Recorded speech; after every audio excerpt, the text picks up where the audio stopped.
Hi, shalom friends. I'd like to start this talk with you with a statement, and that is, when it comes to pets, I am neutral.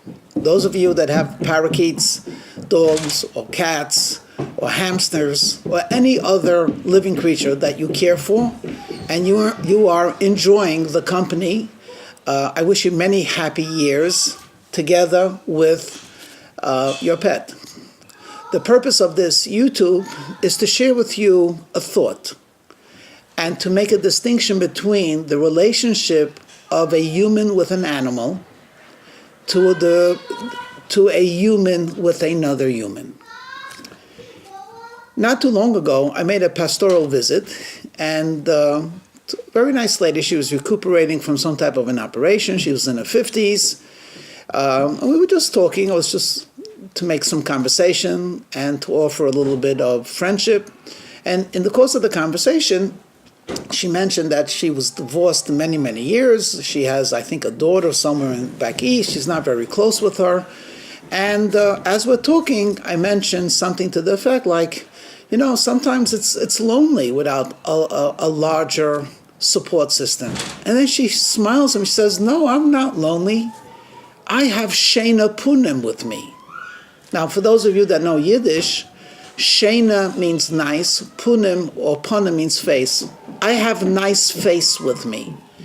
And when I was like a little bit taken aback, who is Shena Punim? She said, I'll show you a picture. And she takes out her iPhone, and she goes to the photo section. She shows me Shena Punim, and I look, and it literally, like for 3 or 4 seconds, I was taken aback. It was a picture of a dog. I don't know why. I had imagined when she said I'm not lonely because I have Shena Punim, beautiful face. I just assumed it was maybe a grandchild or something like that, or a close, sweet kid. And being that I am not an expert in dog faces, I made the appropriate comment. Yes, it's a Shena Punim. It's a very nice face. And then we continued talking. So this YouTube is going to be about Shena Punim. So I'm not a pet owner, but I believe what I'm going to depict before you might be quite accurate. Okay, here you are, and you want to share your life with something and someone. And going home to an empty house or a quiet house is not as exciting as it used to be. So you go to a dog kennel, and you're looking at the different dogs, and you find a Shena Punim. You find a dog that has a face that you fall in love with. You say, this is mine. I like the eyes, I like the demeanor. Anyway, you come home, and you start a long process of getting to know your dog, and let's call him Shena Punim, the nice face. And the nice face gets to know you. And actually, the house is filled with life. First of all, you're not only cooking for yourself, it's a great opportunity to give your dog food to eat. You find your life being enriched. Actually, every day you go for a walk with the dog, you're getting fresh air, you do exercise. And it's beautiful. You meet a lot of nice people who are walking their dogs, and you make small talk, and the dogs nuzzle each other, and you make small talk about what you're doing or what he's doing, and you find your life really being enhanced, and it's wonderful. You come home, that's the best time, because as soon as the doorbell rings, because you want to let Shena Punim know that you're coming, you could hear his excited yelps and barks, and you open up the door, he runs to greet you. He's really happy to see you. I mean, it's wonderful.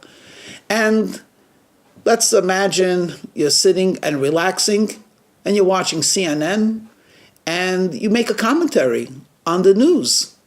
And Shena Punim is on your lap or on the floor, seems to agree with everything. He thinks that you're brilliant, actually. He loves your commentary. And then you watch something else, and you say, what a stupid, and he agrees with that as well. In short, you have a companion. Now, let's fast forward this. For the first 3-4 months, it's romance.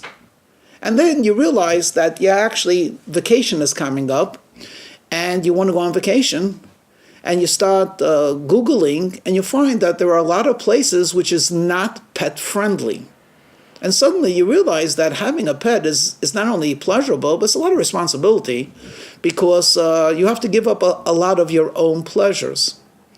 So either you change your plans, or perhaps you have to reach out for assistance. So you call up your friends, do me a favor, can you have Shena Punam for 2 weeks or 2 days?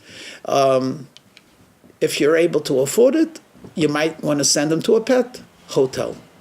Okay, you come back, you had a great vacation, dog is happy to see you, and you continue with life. Now, by the way, this I got from one of the websites which deal with seniors.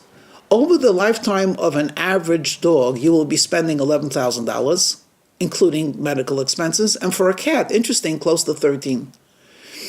And you begin to realize he's not up to it. Something's wrong. You take him to the veterinarian. You have to do this. You have to do that. Okay, what don't you do for a creature that you love and getting very attached to and gives you so much pleasure? Now here you are. You also happen to be a human being that enjoys getting to know other human beings, and it happens to be in your office. There's a charming young lady who you are developing strong feelings for. One day, you would like to invite her for a dinner, and you say, I'm a great cook. I cook Italian. Would you like to come over? And she says, great. And he says, by the way, I have Shena Punam. And now she says, oh, I'm sorry. I mean, I know it sounds irrational, but when I was young, I was bitten by a dog. I have a phobia I can't go into a house where there's a dog. And you say, no, he's harmless. He's wonderful. I mean, you'll love him. I'm sure he'll love you. She says, I have no doubt about that, but there's nothing wrong with Shena Punam. The dog is fine. I'm not. And you realize, okay, well, I have a dog. Do I want to give away a dog? No, I don't want to give away a dog. This is my pet. On the other hand, do I want to give up a relationship that's just beginning and actually shows great promise? So you start playing games. Maybe we'll go to your house. Maybe I could take the dog out of the house, and so on and so forth. What's the point that I'm trying to make?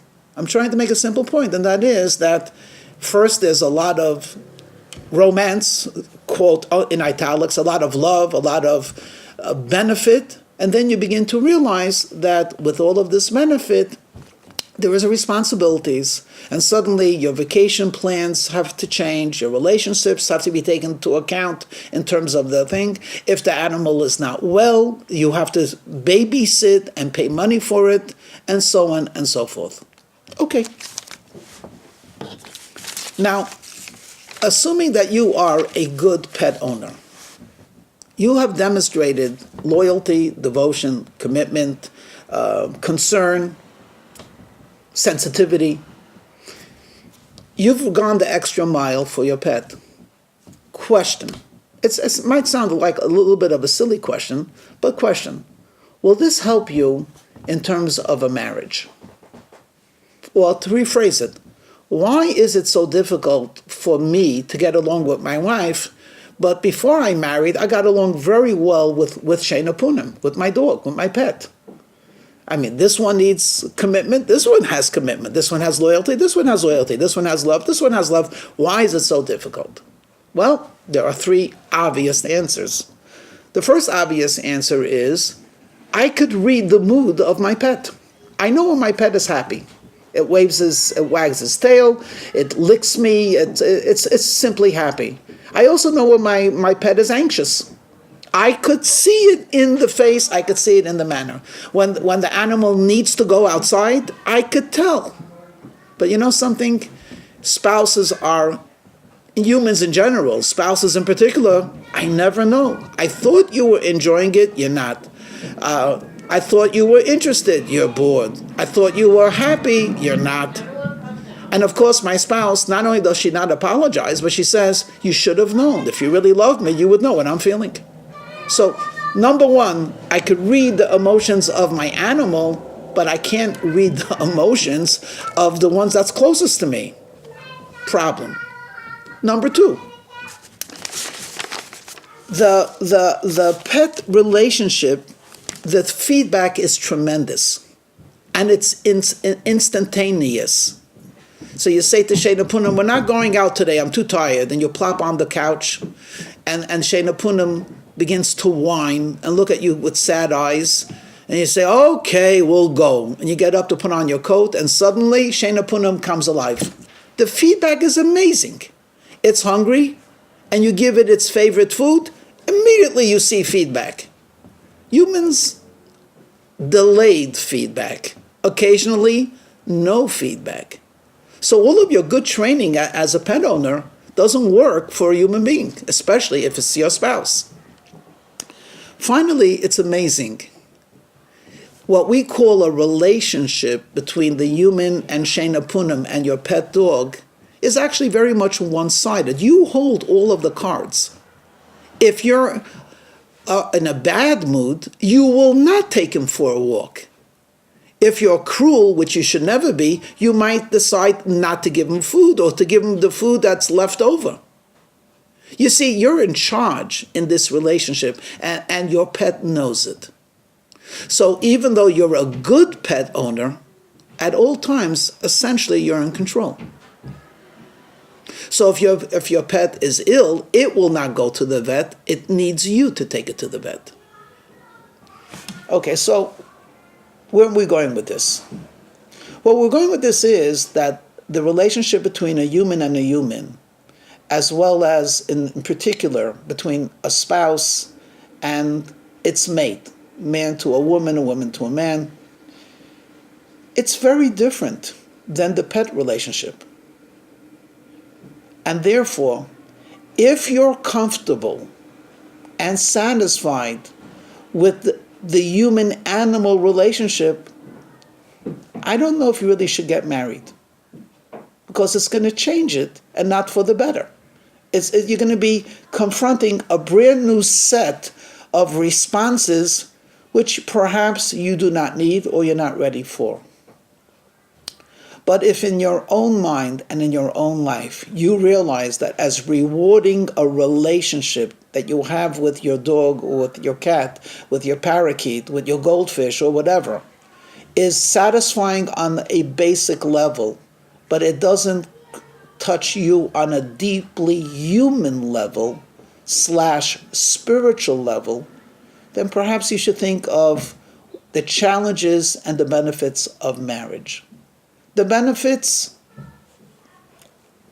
starting from beauty, companionship, discussion, shared pursuits, pleasures doubled and redoubled. I mean, it's obvious.